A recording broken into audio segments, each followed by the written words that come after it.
Hey guys, tonight we begin with something that might lull you into the deepest sleep of your life, the utterly exhausting reality of 17th century whaling survival.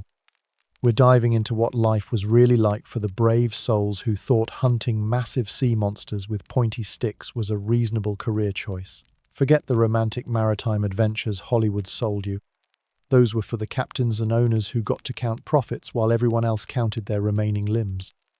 The truth is, if you were dropped onto a whaling ship in 1650, you probably wouldn't survive your first whale encounter, let alone a 3-year voyage.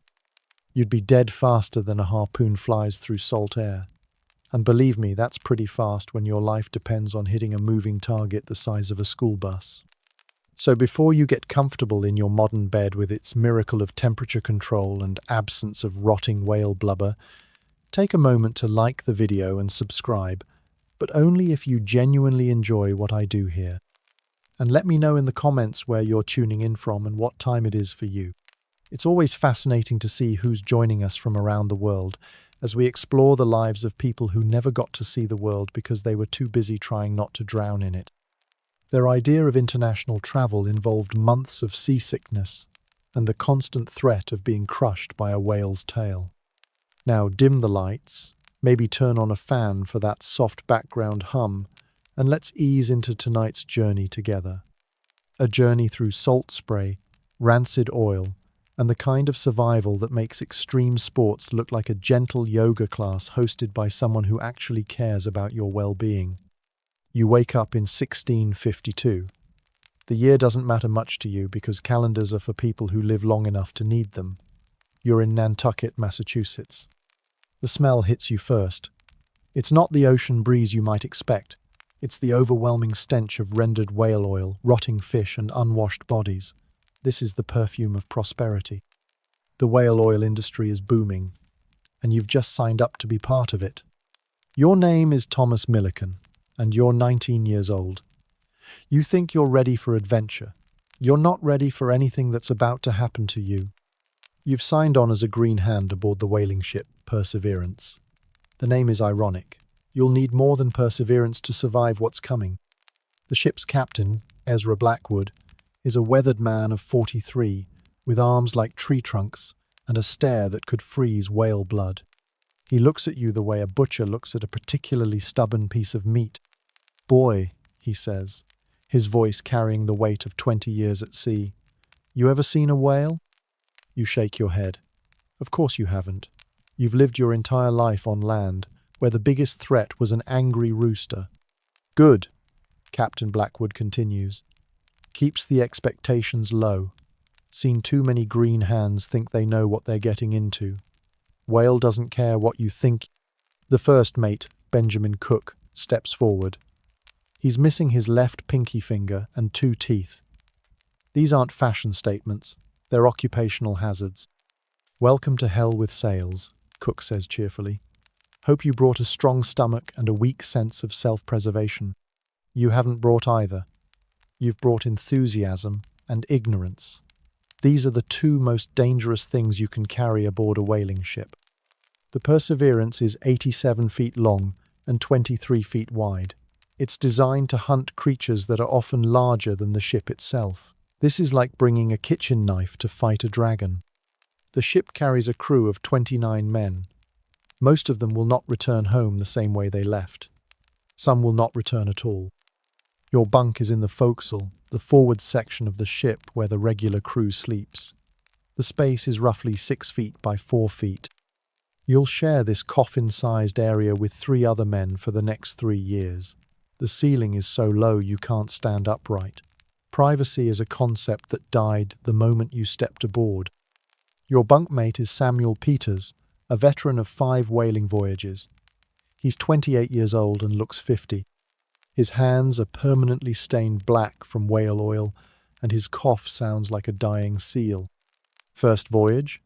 Samuel asks, though he already knows the answer. Green hands have a particular smell of soap and hope. "Yes, sir," you reply, trying to sound confident. Samuel laughs. It's not a happy sound. "Don't call me sir. Save that for the officers. They're the ones who'll get you killed with their orders. I'm just the one who'll watch it happen." The ship's cooper, Irish Tommy O'Brien, pokes his head into the forecastle. He's responsible for maintaining the barrels that will hold whale oil. His job is crucial because broken barrels mean lost profits. Lost profits mean everyone suffers. Fresh meat, Tommy announces in his thick accent. Captain wants all hands on deck for the blessing. Better pray hard, boy. God's got a sense of humor about whaling ships. You follow the crew topside. The deck is organized chaos. Ropes and rigging stretch in every direction, like a spider's web, designed by someone having a nervous breakdown. The ship carries 6 whaleboats, each 28 feet long, and designed to be launched quickly when whales are spotted. These boats are your lifeline, and your death trap rolled into one. Captain Blackwood addresses the crew. His voice carries easily over the wind and waves. Men, we're hunting Leviathan. The Lord has seen fit to put these creatures in our path, so we might harvest their oil and feed our families. But the sea doesn't care about our families. The whales don't care about our needs. Only we care about bringing ourselves home alive. The ship's chaplain, Reverend Josiah Crane, steps forward. He's a thin man with nervous eyes who joined the voyage because terrestrial preaching doesn't pay well. He's about to learn that maritime preaching doesn't pay at all if you're dead. Lord, Reverend Crane begins, his voice shaking slightly, guide us through the trials ahead. Protect us from the dangers of the deep. Grant us success in our endeavors and safe passage home. Samuel leans close to your ear. Notice he didn't pray for the whales, he whispers. They're gonna need all the help they can get. The blessing ends, and real work begins. Your first job is learning the ropes. This isn't a figure of speech. There are literally hundreds of different ropes aboard the ship, each with a specific name and purpose. The main halyards, the 4 topsail braces, the mizzen topgallant sheets. Getting these wrong doesn't just mean looking foolish. It means people die. The ship's second mate, Marcus Webb, is responsible for your education. He's 31 years old and has survived 7 whaling voyages. His survival strategy is simple. Assume everything will go wrong and prepare accordingly. This here's the main brace, Webb explains, pointing to a thick rope. Get this wrong and the ship can't turn properly. Can't turn properly. Can't avoid being rammed by an angry whale. Can't avoid being rammed and we all become fish food. You try to memorize the rope's location, but there are so many lines your head spins. Everything looks identical in the maze of rigging. Don't worry, Webb says, noticing your confusion. You'll learn fast. Fear is an excellent teacher. The ship sets sail on a Tuesday morning in March. The weather is decent, which means you're only mildly seasick instead of completely incapacitated. The Perseverance cuts through the waves with surprising grace for something built like a floating warehouse. Your daily routine begins at 4 in the morning. The ship's cook, a surly man named Dutch Henrik, rings the bell that signals the start of another day in maritime hell. Henrik is 62 years old and has been cooking on whaling ships for 30 years. His recipes are designed for survival, not enjoyment. Breakfast is hardtack and coffee. The hardtack is biscuit-like bread that's been baked until it's harder than most rocks. You need to soak it in coffee to make it edible, but the coffee tastes like it was made from burnt rope and disappointment. Don't bite down hard, Samuel warns you. Hardtack will break your teeth. Then you'll spend 3 years eating mush and looking like a jack-o'-lantern. After breakfast, you join the crew for morning maintenance. The ship requires constant attention. Salt water corrodes everything it touches. Ropes stretch and snap. Sails tear in the wind. If you're not actively fixing something, something else is breaking. Your job is swabbing the deck. This sounds simple until you realize that whale oil, salt spray, and human filth create a surface more slippery than ice. Men regularly lose their footing and slide across the deck like penguins with balance problems. Keep your knees bent, advises the ship's carpenter, Moses Wright. He's responsible for maintaining the ship's wooden hull and has seen too many men slip and crack their skulls. Deck's trying to kill you just as much as the whales are. The first whale sighting comes after 6 weeks at sea. The lookout in the crow's nest, a sharp-eyed man named William Cross, spots the telltale spout of water that signals a whale's presence. "Ah, she blows," Cross shouts, his voice carrying across the deck. "Sperm whale, 2 points off the starboard bow." The ship explodes into activity. Captain Blackwood barks orders. The crew scrambles to lower the whaleboats. You're assigned to the boat commanded by Second Mate Webb. This is both an honor and a death sentence. The whaleboat crew consists of 6 men. Webb steers from the stern. The harpooner, a muscular man named Jacob Stone, stands at the bow with his weapon ready. 2 oarsmen provide power and maneuverability. The boat steerer helps guide the boat toward the whale. And then there's you, the green hand, whose job is to not get everyone killed through inexperience. "Listen carefully," Webb says as the boat is lowered into the water. "When we get close to that whale, everything happens fast. Follow orders exactly. Don't think. Don't hesitate. Just do what you're told." The whale you're hunting is a sperm whale, roughly 50 feet long and weighing approximately 40 tons. It has teeth the size of bananas and a brain larger than your entire body. It's spent its entire life in the ocean, fighting giant squids and surviving in conditions that would kill you in minutes. You're about to attack it with sharp sticks and naive optimism. Jacob Stone, the harpooner, has been hunting whales for 12 years. His arms are thick as ship's masts, and his aim is legendary. He's killed 37 whales in his career. He's also been nearly killed by whales 41 times. The math is not encouraging. "Remember, boy?" Stone says as he checks his harpoon. "We're not trying to kill the whale with the iron. We're just trying to attach ourselves to it. The real fun starts after that." The whaleboat approaches the whale slowly. The creature is feeding at the surface, unaware that death is rowing toward it. Sperm whales can dive to depths of over 3,000 feet and hold their breath for 90 minutes. They're basically submarines with attitude problems. "Easy now," Webb whispers. "Get us close enough for Jacob to make his throw." The whale suddenly lifts its massive head above the water. Its eye, the size of a dinner plate, focuses on your boat. There's intelligence in that gaze. The whale knows exactly what you're planning to do to it. "Now," Webb shouts. Jacob Stone hurls his harpoon with the force of a man who knows his life depends on accuracy. The iron point bites deep into the whale's flank. The creature's reaction is immediate and violent. The whale's tail, called a fluke, rises out of the water like a massive paddle. It's 18 feet across and weighs as much as a small house. When it crashes down, it creates a wave that nearly swamps your boat. "Hold on," Webb screams, but his voice is lost in the chaos. The whale begins what whalers call a Nantucket sleigh ride.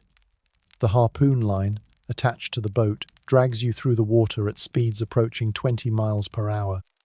The boat skips across the waves like a stone thrown by an angry giant. Your job is to keep the line from tangling while the boat is dragged through the ocean. The rope runs out so fast it smokes where it passes through the boat's bow. If the line catches on anything, it will either snap or drag the boat underwater. Either outcome is fatal. "More line," Stone shouts. "She's sounding." The whale dives, pulling the boat forward and down. Water rushes over the bow as you're dragged partially underwater. You can't breathe. You can't see. You can only hold on and hope the whale tires before you drown. Samuel Peters, rowing behind you, leans close during a brief moment when the boat surfaces. "Still think this is an adventure?" he asks. You don't answer because you're too busy trying not to vomit from fear and motion sickness. The whale's power is beyond anything you could have imagined. You're attached to a creature that could crush your boat without noticing. After 20 minutes of being dragged through the ocean, the whale finally surfaces. It's tired but far from defeated. Steam rises from its blowhole as it expels air and water. The sound is like a locomotive releasing pressure. "Get us closer," Stone orders. "I need to lance it."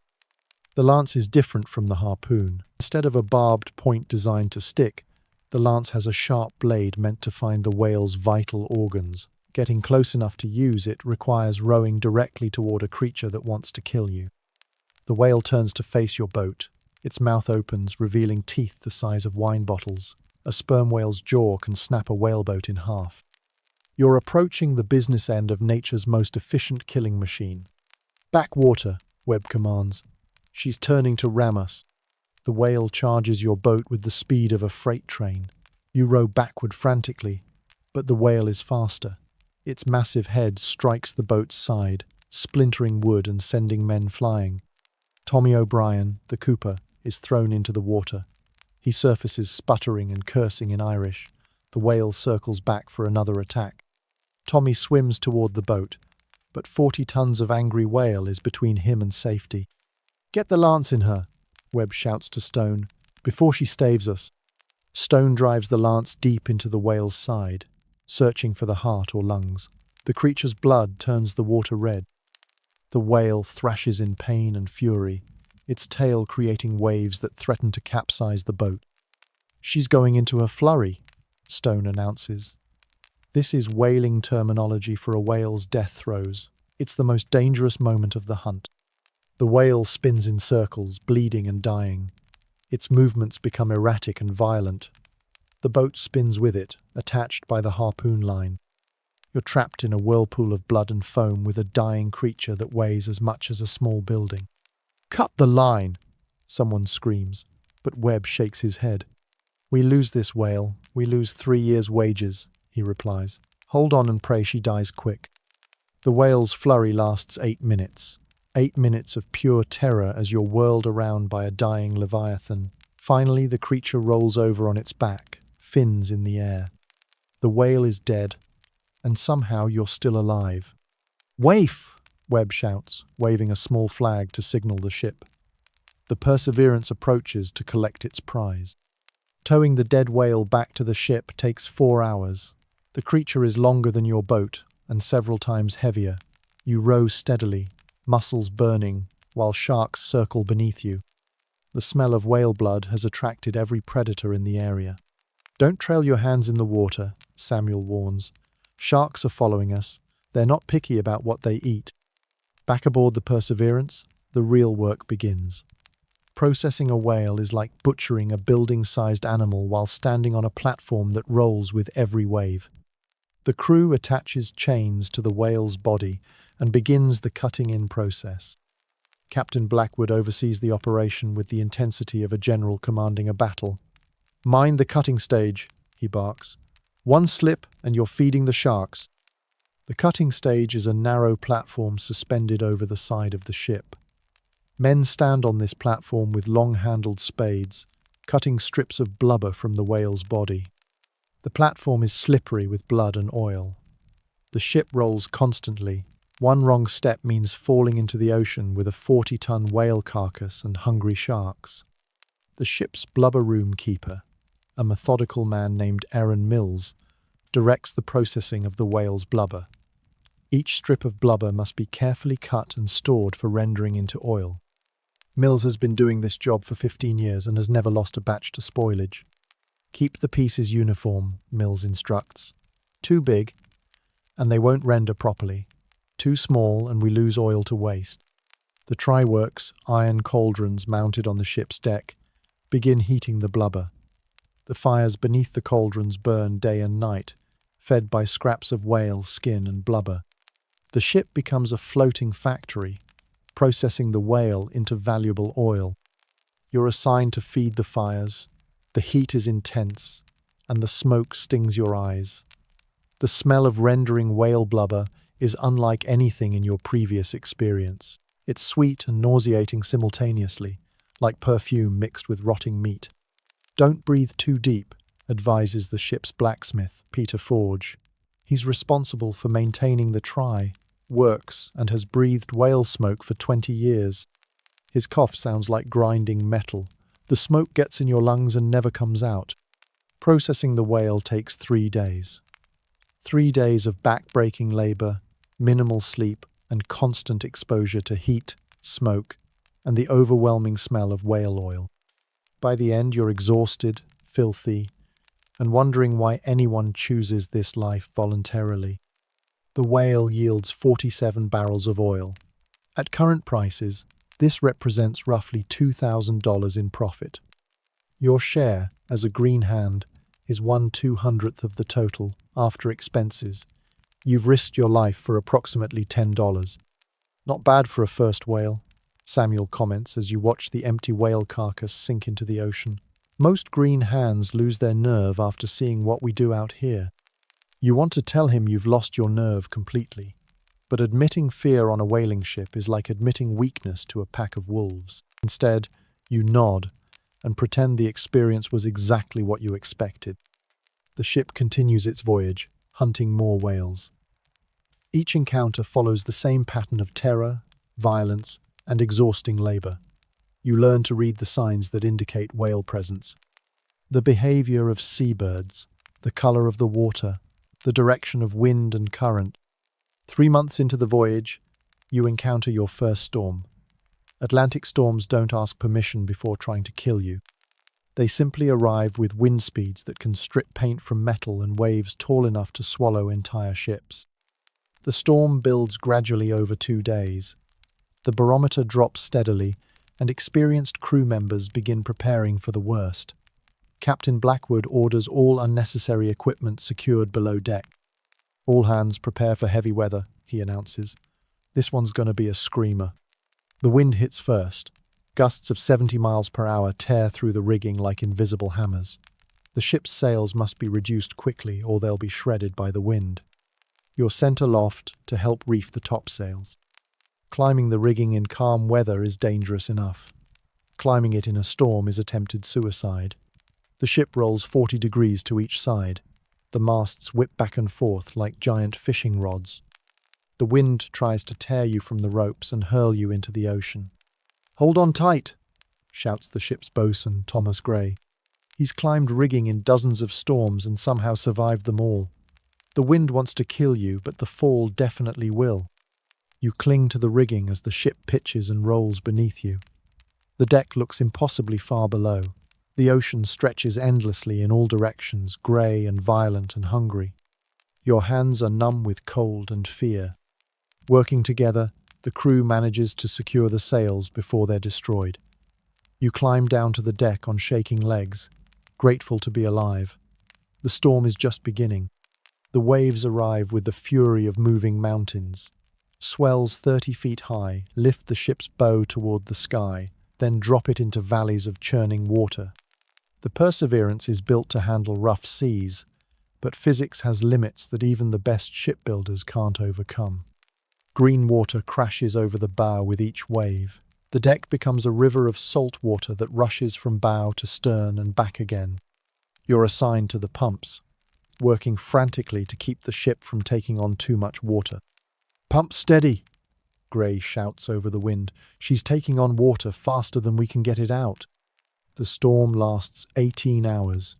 18 hours of fighting to keep the ship afloat, while nature tries to add you to its collection of sunken vessels. Your hands blister from working the pumps. Your back aches from the constant motion.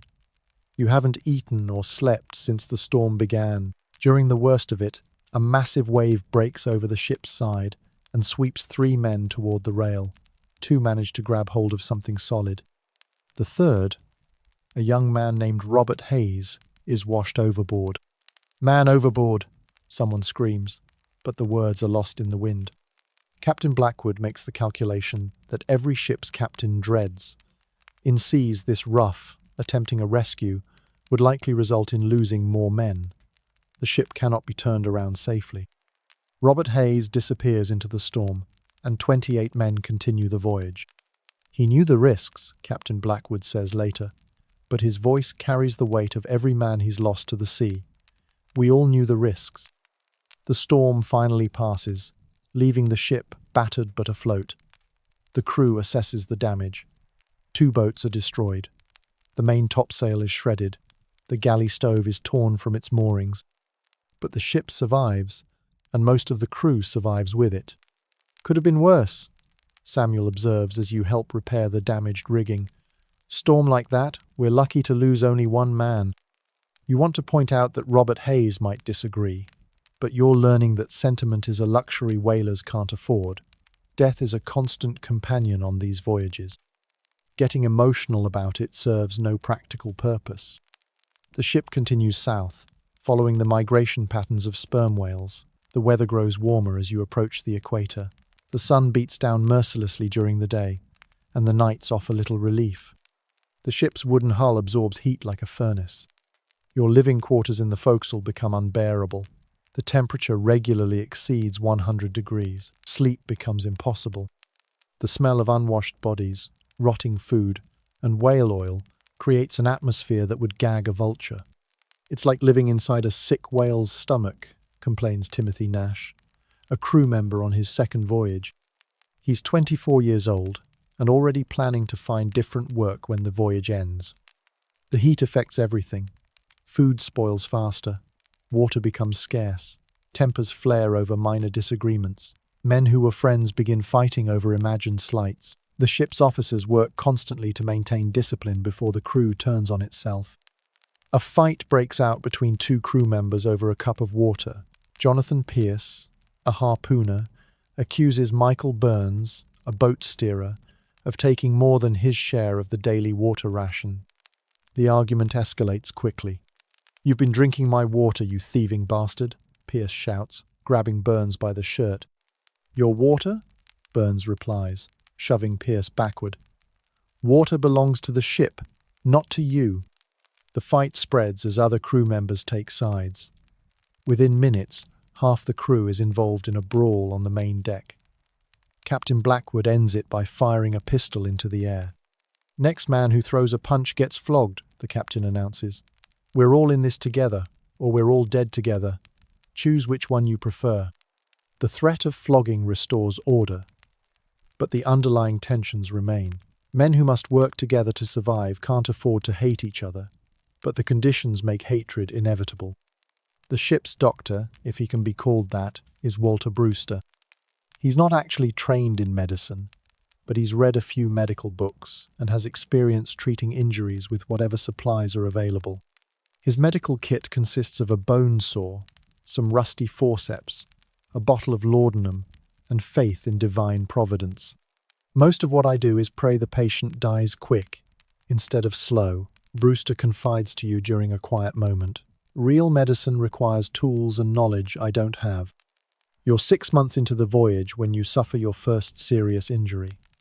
While helping to process a whale, you slip on the greasy deck and gash your leg on a cutting spade. The wound is deep and bleeding heavily. Brewster examines the injury with the confidence of a man who's guessing about everything. "Needs stitching," he announces. "Hold still and bite down on this." He hands you a piece of leather.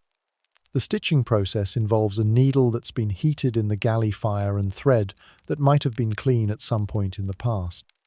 Brewster's technique could charitably be described as enthusiastic rather than skilled. "Try not to move," he advises as he begins sewing. "I'd give you laudanum, but we might need it for someone who's actually dying." The pain is extraordinary. You bite down on the leather and try not to scream. Brewster works quickly, his stitches uneven but functional. The wound will heal, but you'll carry the scar forever. "Keep it clean," Brewster instructs afterward. "If it gets infected, I'll have to cut your leg off. And I'm not very good at that either." The voyage continues. More whales are hunted and killed. More oil is rendered and stored. The ship slowly fills with the product that will make the owners wealthy, and the crew barely solvent. You encounter other whaling ships during the voyage. The meetings are social occasions that break the monotony of months at sea. Crews exchange news, trade supplies, and sometimes transfer men between ships. The captain of the whaling ship Rebecca, a grizzled veteran named Cornelius Nash, visits the Perseverance during one such meeting. He's been whaling for 30 years and has the stories to prove it. "Lost a boat to a bull whale off the Azores," Nash recounts during dinner in the captain's cabin. "Whale stove the boat like it was made of paper. 2 men killed instantly. The rest of us spent 14 hours in the water before we were picked up." These stories are meant to be entertaining, but they serve as constant reminders of the dangers you face daily. Every whale hunt could be your last. Every storm could sink the ship. Every day brings new opportunities to die in creative and unpleasant ways. The ship's routine becomes a form of meditation. Wake at 4, eat hardtack and coffee, work until dark, sleep if possible, repeat until either whales are spotted or you reach port. The days blur together in an endless cycle of labor and survival. 8 months into the voyage, the ship rounds Cape Horn at the southern tip of South America. This passage is notorious among sailors for its violent weather and treacherous seas. Ships have been lost here regularly since Europeans first attempted the passage. The weather around Cape Horn is consistently terrible. Winds of 80 miles per hour are common. Waves regularly exceed 40 feet in height. The temperature drops below freezing even in summer. Ice forms on the rigging, making it slippery and dangerous to climb. Cape Horn don't care about your schedule, observes the ship's navigator, Francis Ward. He's made this passage 6 times and dreads it every time. It kills ships whenever it feels like it. The passage takes 3 weeks of constant struggle against wind and waves. The ship makes minimal progress against the storm systems that circle the Cape like hungry wolves. Several times, you're forced to turn back and wait for better weather that never comes. During the worst of the Cape Horn passage, the ship's cook, Dutch Henrik, is struck by a falling block from the rigging. The wooden pulley, weighing nearly 20 pounds, hits him in the head and knocks him unconscious. He doesn't wake up for 2 days. Might be better if he stays asleep, Walter Brewster observes after examining the cook. His skull's cracked and I can't do anything about that except wait and see if he dies. Henrik recovers, eventually, but he's never quite the same. He forgets things constantly and sometimes doesn't recognize crew members he's known for months. The injury serves as another reminder that death lurks in every aspect of shipboard life. You finally clear Cape Horn and enter the Pacific Ocean. The weather improves, but new challenges emerge. The Pacific is vast beyond comprehension. Ships can sail for weeks without seeing land or other vessels. The isolation becomes psychologically crushing. Big ocean, Samuel comments as you stare at the endless expanse of water. Easy to get lost out here. Ships disappear and nobody ever finds them. The Pacific Ocean covers more than 60 million square miles. Your ship is a tiny speck floating on an enormous liquid desert. If something goes wrong, help is thousands of miles away. Self-sufficiency isn't just important, it's the only option. The ship hunts whales in the Pacific for over a year. The whales here are different from Atlantic sperm whales. They're often larger and more aggressive. Pacific storms are more violent than Atlantic storms. Everything about the Pacific seems designed to kill sailors more efficiently. You participate in dozens of whale hunts during the Pacific portion of the voyage. Each one follows the same pattern of terror and exhaustion, but you become more skilled at your job. You learn to read the whale's movements. You understand how to handle the boats in heavy seas. You develop the reflexes that keep whalers alive. Your education continues with a whale attack that nearly kills everyone in your boat. The whale, a massive bull measuring nearly 60 feet, decides to fight back more aggressively than usual. Instead of running when harpooned, it turns and attacks the boat repeatedly. "She's a fighter," Jacob Stone shouts as the whale rams the boat's side. "Get ready to swim." The whale's attack splinters the boat's hull. Water pours through the cracks as the boat slowly sinks. You're 20 miles from the ship, surrounded by deep ocean and at least one very angry whale. Second mate Webb makes quick decisions. Lighten the boat. Throw out everything we don't need to survive. The crew throws overboard everything except the essential rowing equipment and water. The boat stays afloat, barely, but it's taking on water faster than you can bail it out. "Row for the ship," Webb orders. "If we don't make it back, nobody's coming to look for us." The damaged boat limps toward the Perseverance while the whale circles nearby. You row with desperate strength, knowing that stopping to rest means sinking. Your hands blister and bleed from gripping the oars, but you keep rowing. The boat reaches the ship just as it's about to sink completely. The crew hauls you aboard as the whaleboat disappears beneath the waves. You've survived another encounter with death, but barely. That's why we carry spare boats, Captain Blackwood observes as you stand dripping on the deck. Whales don't always cooperate with our plans. The voyage enters its second year. The ship is half full of whale oil, which represents progress toward completing the voyage. But 2 more years remain before you can return home. 2 more years of storms, whale hunts, and the constant threat of death. The ship's supplies begin running low. Fresh water becomes strictly rationed. Food quality, never good, deteriorates further. The crew subsists on salt pork, hardtack, and whatever fish can be caught. Scurvy becomes a constant threat as months pass without fresh vegetables. Several crew members show signs of scurvy. Their gums bleed constantly. Their teeth loosen and fall out. Old wounds reopen and refuse to heal. Timothy Nash, the crew member who complained about the heat, develops scurvy so severe he can barely walk. Seen men die from scurvy, Walter Brewster explains as he examines Nash. Ugly way to go. They just waste away until their bodies give up. The ship makes landfall in the Sandwich Islands, now known as Hawaii, to take on supplies. The crew is desperate for fresh food, clean water, and a break from the constant motion of the ship. The islands represent paradise compared to life aboard the Perseverance. But paradise comes with its own dangers. Several crew members desert the ship, preferring to take their chances on land rather than complete the voyage. Others drink too much and get into fights with locals. The shore leave that was supposed to restore morale creates new problems. Islands make men crazy. Captain Blackwood observes as he watches 3 crew members being dragged back to the ship by local authorities. They see land and think their troubles are over. Troubles are just beginning. The ship takes on fresh water, fruits, vegetables, and several new crew members to replace the deserters. The new men are a mix of experienced whalers and desperate souls who need work. All of them will face the same dangers you've been facing for over a year. One of the new crew members is James Morrison, a veteran of Arctic whaling expeditions. He's 41 years old and has survived experiences that would kill most men. His stories make your own adventures seem almost mundane. Arctic whaling, Morrison explains during his first night aboard, is like regular whaling, except everything is trying to freeze you to death while you're doing it. Ice can crush a ship like an eggshell, and if you fall in the water, you've got about 2 minutes before you're dead. Morrison's presence brings new perspective to the crew's daily struggles. He's seen worse conditions and survived them. His calm competence during dangerous situations helps steady the nerves of less experienced crew members.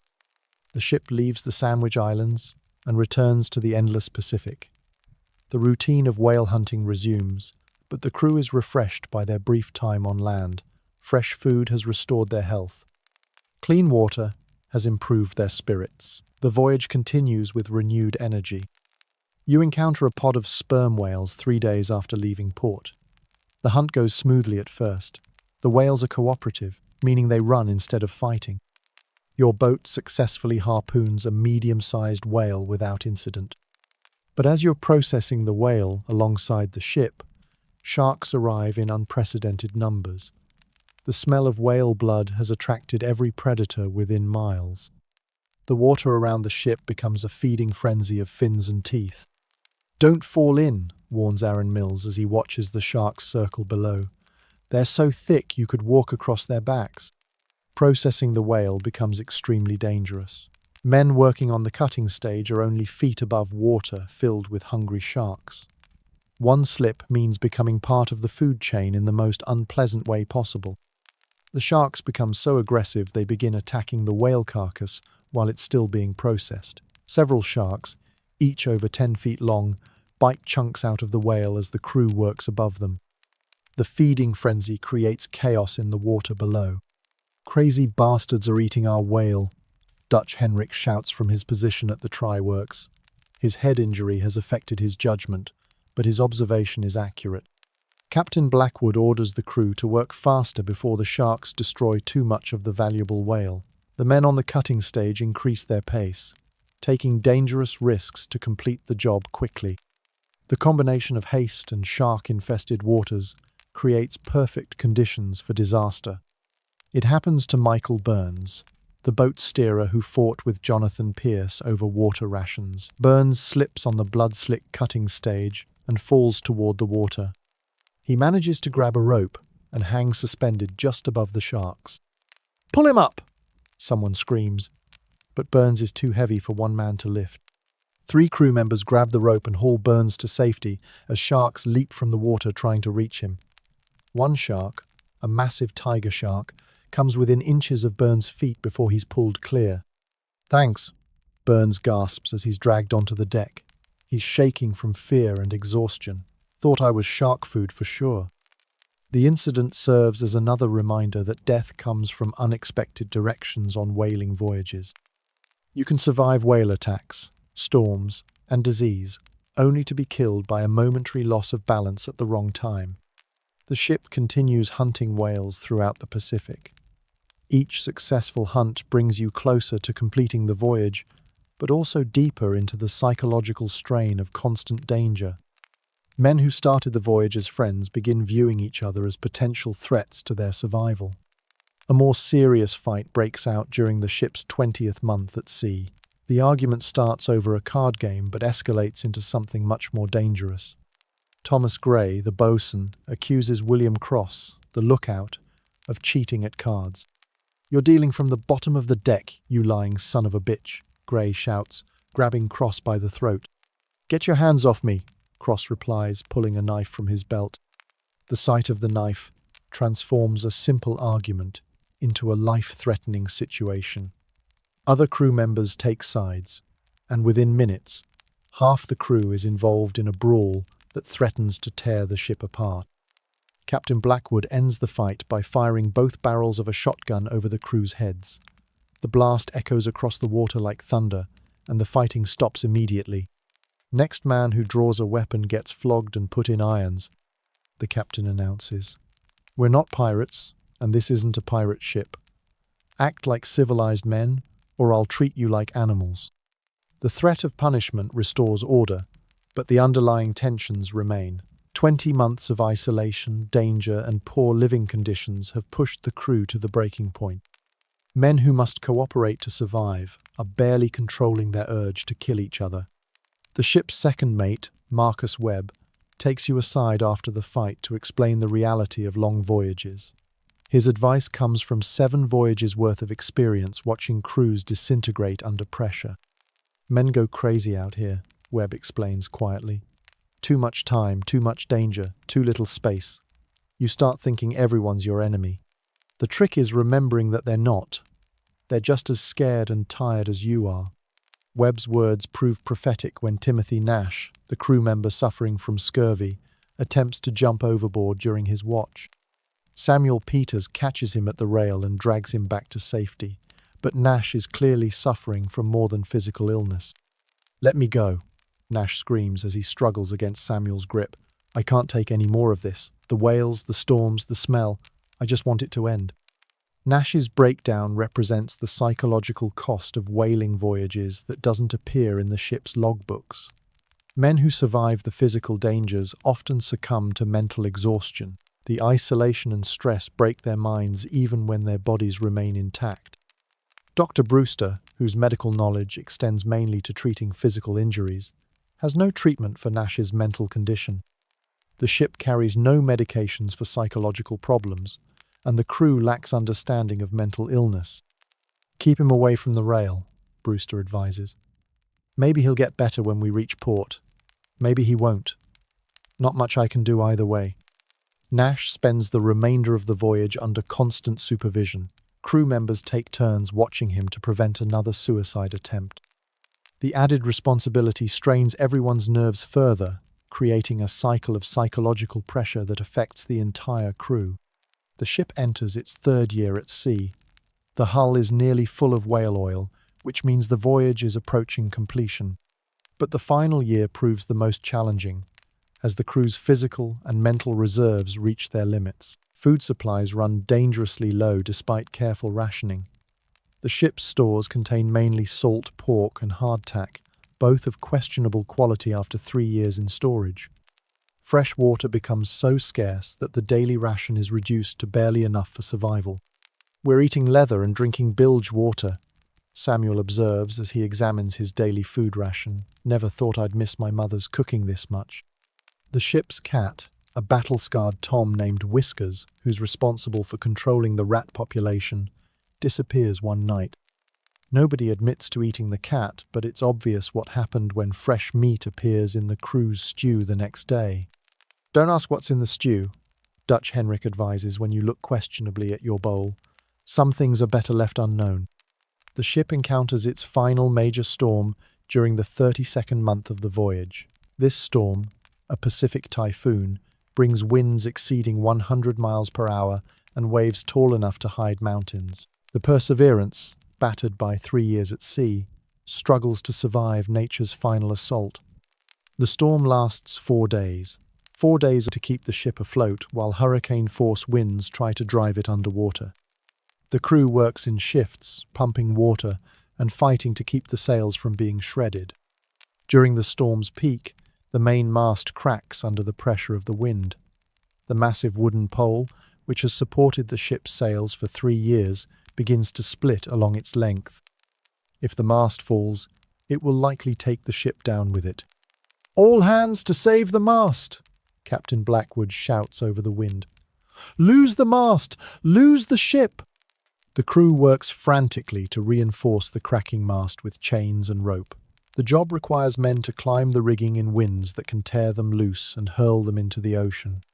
Several crew members nearly fall to their deaths during the repair effort.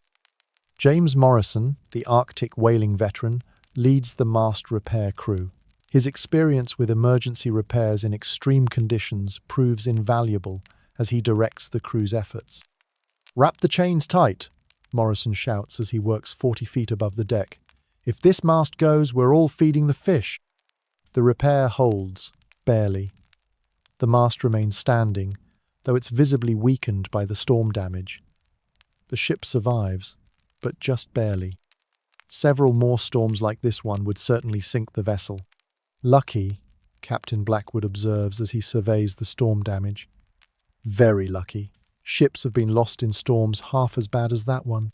The ship limps toward home with a damaged mast, depleted supplies, and a crew pushed beyond their physical and mental limits. The final months of the voyage become a race between reaching port and complete breakdown of ship and crew. You develop a persistent cough during the final months at sea. The cough, common among whalers, comes from 3 years of breathing whale oil, smoke, and your lungs feel permanently damaged, and you wonder if the cough will ever go away. "Whalers cough," Walter Brewster diagnoses when you ask about the condition. Most whalers get it eventually. Some get over it when they reach shore. Others cough until they die. Several crew members suffer from similar respiratory problems. The ship's blacksmith, Peter Forge, coughs up blood regularly.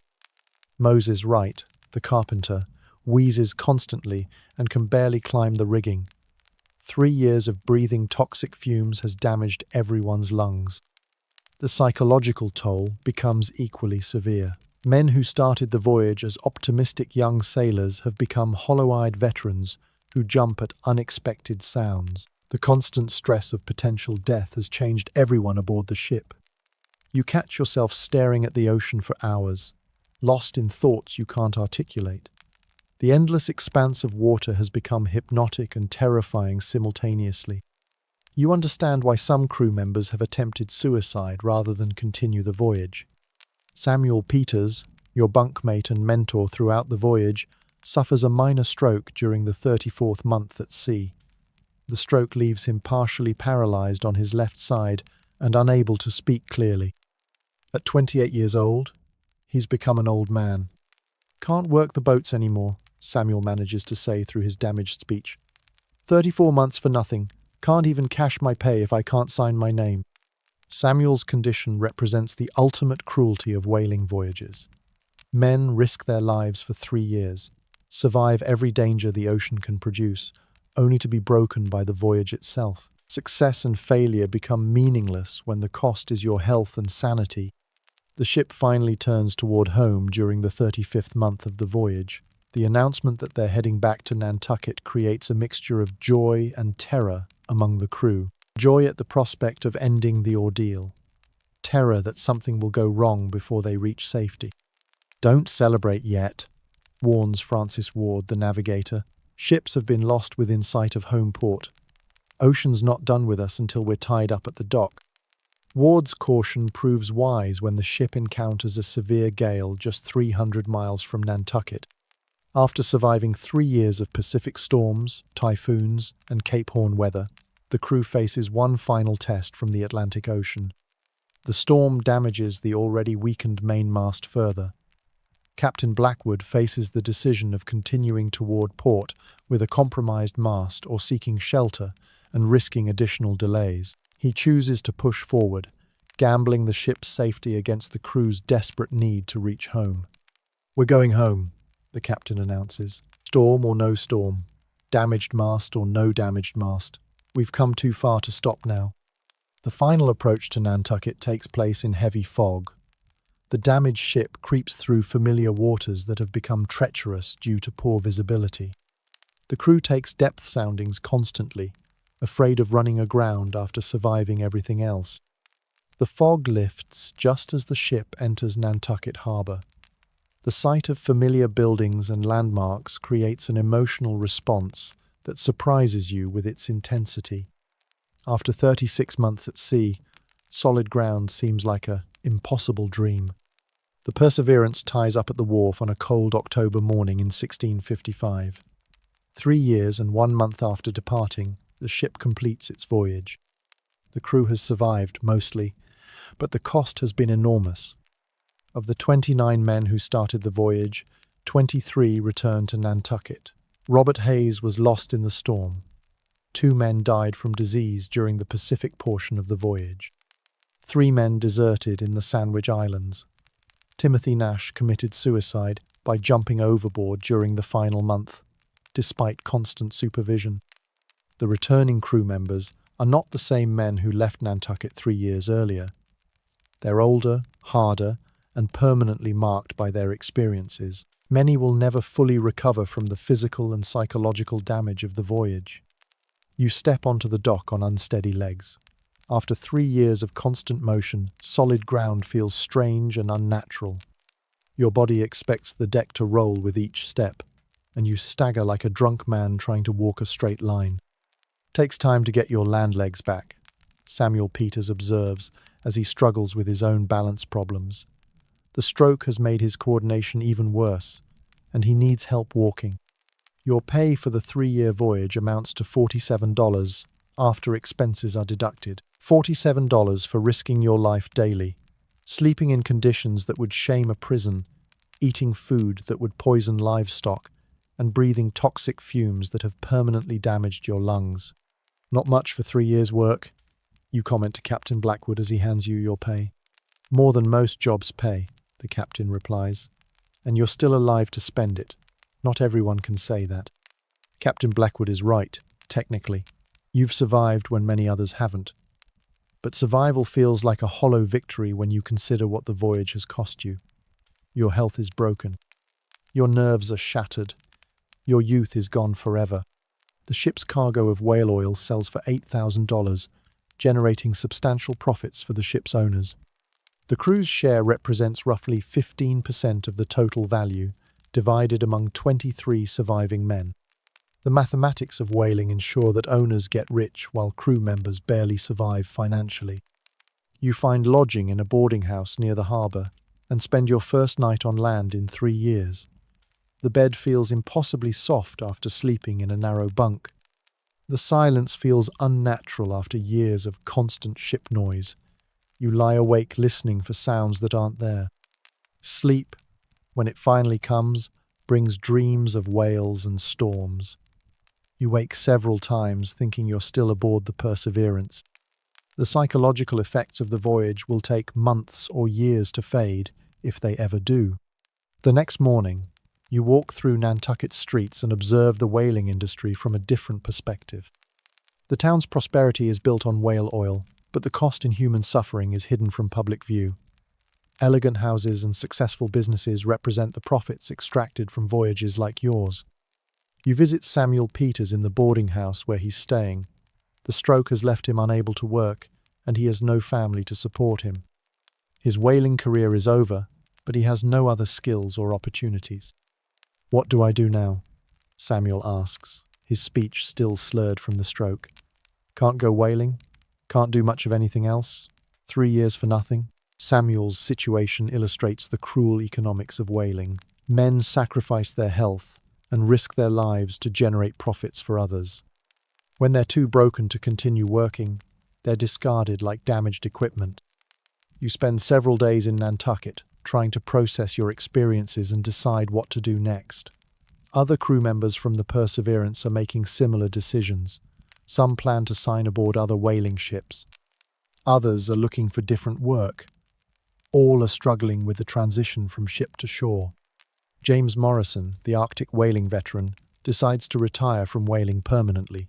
At 44 years old, he's survived more voyages than most men attempt. His body shows the accumulated damage of decades at sea. "I'm done," Morrison announces over drinks at a waterfront tavern. "Too old, too tired, too smart to keep risking my neck for other men's profits." Morrison's decision represents wisdom earned through hard experience. He's one of the few whalers who will retire voluntarily rather than die at sea or be broken by the work. Dutch Henrik, the ship's cook, suffers another head injury when he falls down the boarding house stairs. The fall aggravates the damage from his earlier injury, and he loses consciousness for several hours. When he wakes, he doesn't remember being on the Perseverance at all. "Where am I?" Henrik asks repeatedly. "How did I get here? Who are all these people?" Henrik's condition represents another cost of whaling that doesn't appear in the ship's accounts. Brain injuries, lung damage, psychological trauma, and physical disabilities are the hidden expenses of the whale oil industry. You decide not to sign aboard another whaling ship. 3 years of surviving daily attempts by nature to kill you is enough adventure for one lifetime. You'll find other work, even if it pays less than whaling. Money isn't worth dying for, and you've already come closer to death than any sane person should. Your decision disappoints some of the ship's officers, who view experienced crew members as valuable resources. Captain Blackwood tries to convince you to join his next voyage. "You're a good whaler now," the captain argues. "Experienced men are hard to find. I could offer you a larger share of the profits." You decline politely, but firmly. No amount of money would convince you to repeat the experience. You've learned that some prices are too high to pay, regardless of the potential rewards. Several other crew members make similar decisions. The voyage has broken their enthusiasm for whaling permanently. They'll find work on merchant ships, in shipyards, or in entirely different industries. Anything is better than another whaling voyage. The ship owners express concern about the difficulty of recruiting experienced crew members. Men who survive whaling voyages often refuse to attempt another one. This creates a chronic shortage of skilled whalers and forces ships to sail with inexperienced crews. "Good men are hard to keep," observes Jeremiah Coffin, one of the Perseverance's owners. "They do one voyage and decide they've had enough adventure for a lifetime." Coffin's observation reveals the fundamental problem with the whaling industry. The work is so dangerous and unpleasant that few men choose to make it a career. Most whalers are either desperate for money or too inexperienced to understand the risks. You spend your final day in Nantucket visiting the graves of whalers who didn't return from their voyages. The cemetery contains dozens of headstones marking the deaths of young men who chose adventure over safety. Their graves serve as sobering reminders of whaling's true cost. One headstone belongs to Robert Hayes, the crew member who was washed overboard during your voyage. His family has placed a simple marker noting his death at sea. The stone provides no details about how he died or why he chose to go whaling. "Lost at sea, age 22, the headstone reads, "Beloved son and brother." Robert's grave represents thousands of similar tragedies caused by the whaling industry. Young men die regularly to provide oil for lamps and profits for investors. Their deaths are recorded in ships' logs as routine business expenses. You leave Nantucket on a coastal packet ship bound for Boston. The passage takes 12 hours in calm weather, a stark contrast to the 3-year ordeal you've just completed. The packet ship's passengers complain about minor inconveniences that seem trivial compared to your recent experiences. The coffee is cold, one passenger grumbles to the steward, and this cabin is too small for the fare we're paying. You want to explain that cold coffee and small cabins are luxuries compared to whaling ship conditions, but you remain silent. People who haven't experienced real hardship can't understand what actual suffering looks like. Boston offers opportunities for experienced seamen who don't want to return to whaling. Merchant ships need crew members for trading voyages that involve less risk than hunting whales. The pay is lower, but the work is safer and more civilized. You find employment aboard a merchant ship trading between Boston and the Caribbean. The work involves carrying manufactured goods south and returning with sugar, rum, and tropical products. It's honest work that doesn't require risking your life daily. The merchant ship captain, William Harris, is impressed by your whaling experience. Men who've survived whaling voyages are considered excellent sailors because they've proven their ability to work under extreme conditions. Whaling man, eh? Harris observes when you apply for a position. Good. Men who've done whaling can handle anything merchant shipping throws at them. Your first merchant voyage lasts 4 months and covers roughly 5,000 miles. Compared to whaling, the experience feels like a luxury cruise. The food is better, the quarters are cleaner, and nobody tries to kill whales during the voyage. The psychological effects of your whaling experience fade gradually over several years. The nightmares become less frequent. The anxiety about storms and ship safety diminishes. Your cough improves, though it never completely disappears. You marry a baker's daughter in Boston and start a family.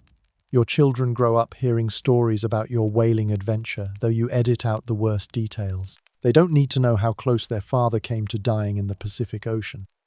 Your son asks why you stopped whaling if it was such an adventure. You explain that some adventures are worth experiencing once but not worth repeating. Survival is more important than excitement, and wisdom comes from knowing when to quit. Besides, you tell him, whales deserve better than being hunted by men with sharp sticks. They're magnificent creatures living their own lives in their own world. We had no right to kill them for lamp oil. Your perspective on whaling has evolved over the years. What seemed like legitimate commerce at the time now appears more like organized slaughter of intelligent creatures. The whale oil industry declined anyway as petroleum products replaced whale oil for lighting and lubrication. Samuel Peters dies 5 years after the voyage ends. The stroke and lung damage from whale oil smoke gradually weaken his body until it simply gives up. He's 33 years old when he dies, an old man in a young man's body. You attend Samuel's funeral along with other survivors from the Perseverance. The gathering is small and sad, marked more by relief that his suffering has ended than grief at his death. Whaling has already killed him. The funeral simply makes it official. Captain Blackwood continues whaling for another 15 years before retiring. He survives longer than most whaling captains because he's careful and experienced, but the work eventually breaks him too. His final voyage ends when he suffers a heart attack during a whale hunt. Should have quit after the Perseverance voyage. Blackwood tells you when you visit him in retirement, should have known I was tempting fate by continuing. But the money was good, and I thought I was immortal. Blackwood's reflection captures the essential tragedy of the whaling industry. Men continue risking their lives because the financial rewards seem to justify the dangers.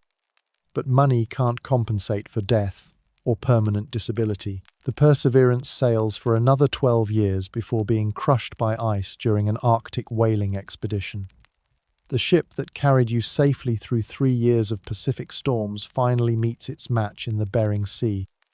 The crew escapes, but the ship is lost forever. She was a good ship, James Morrison observes when news of the Perseverance's loss reaches Boston. Kept us alive when she could have let us die. Ships like that deserve better than being crushed by ice. The loss of the Perseverance marks the end of an era in your life.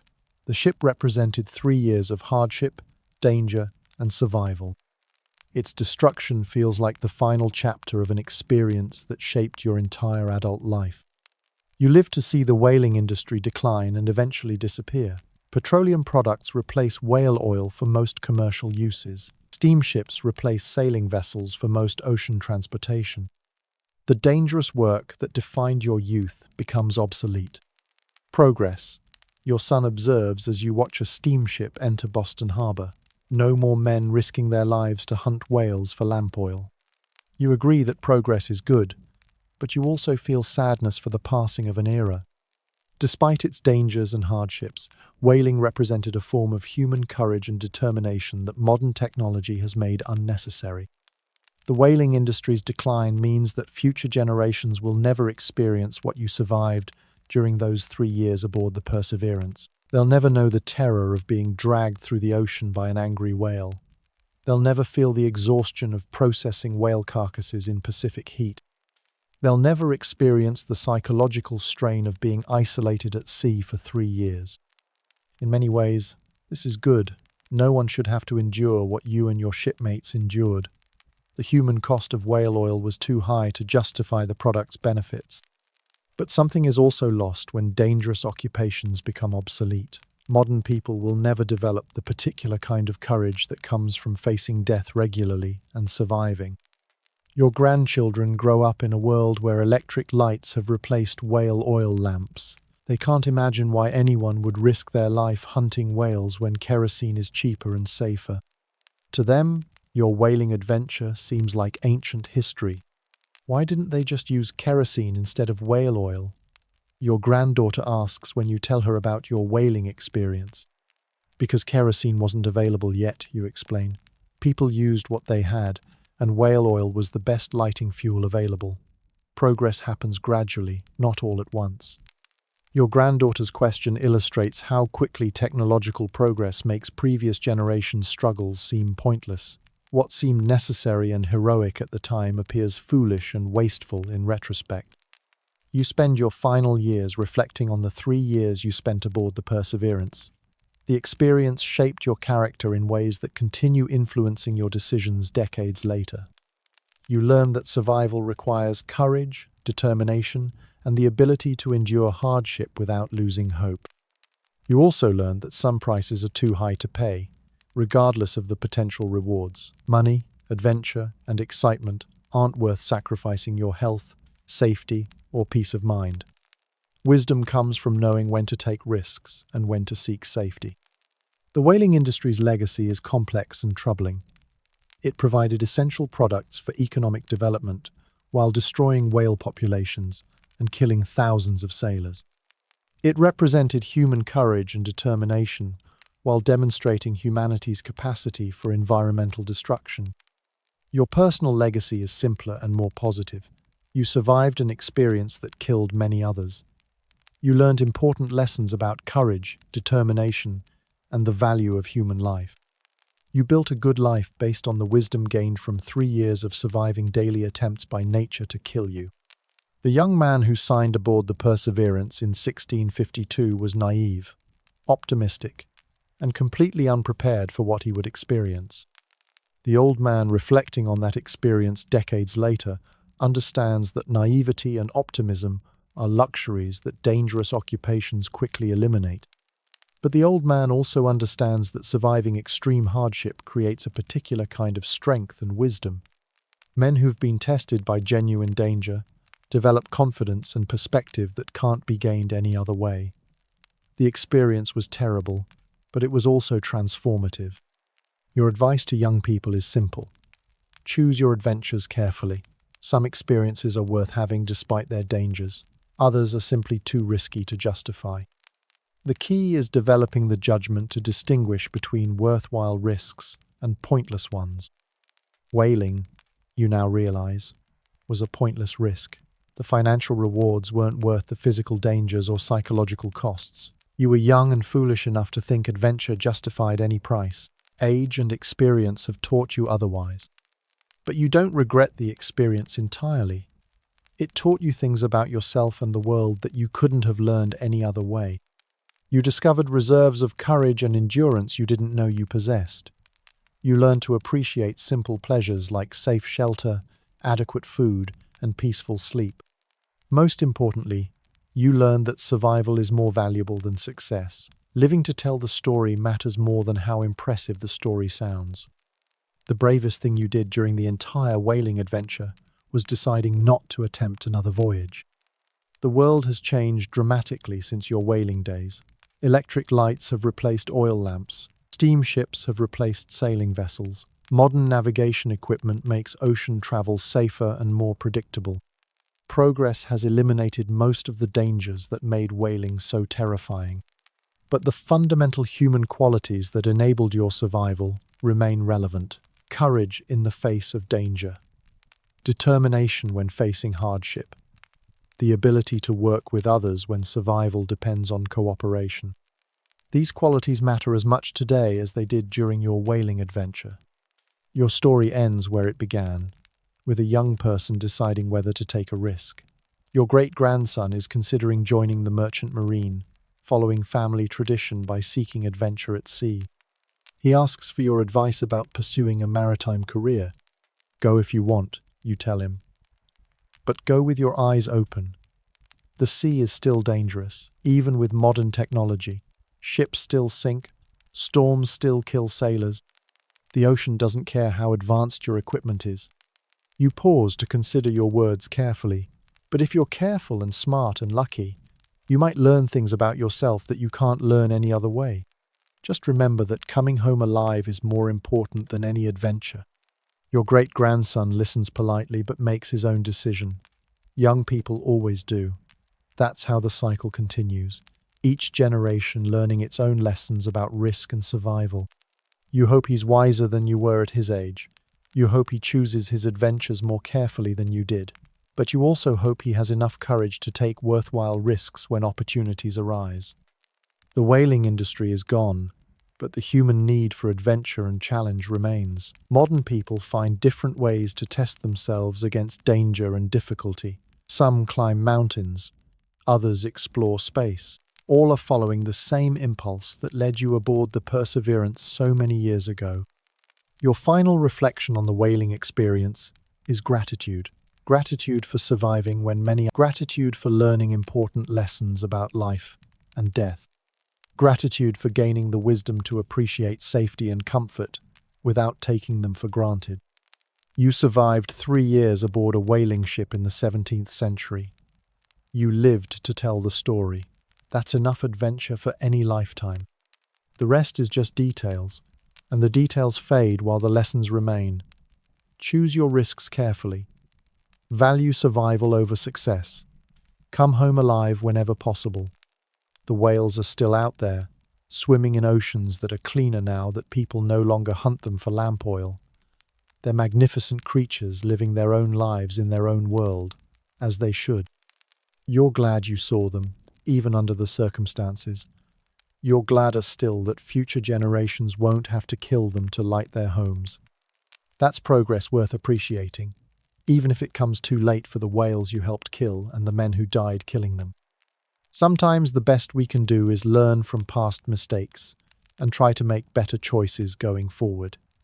That's a lesson worth 3 years of your life, even if you wish you'd learned it some other way.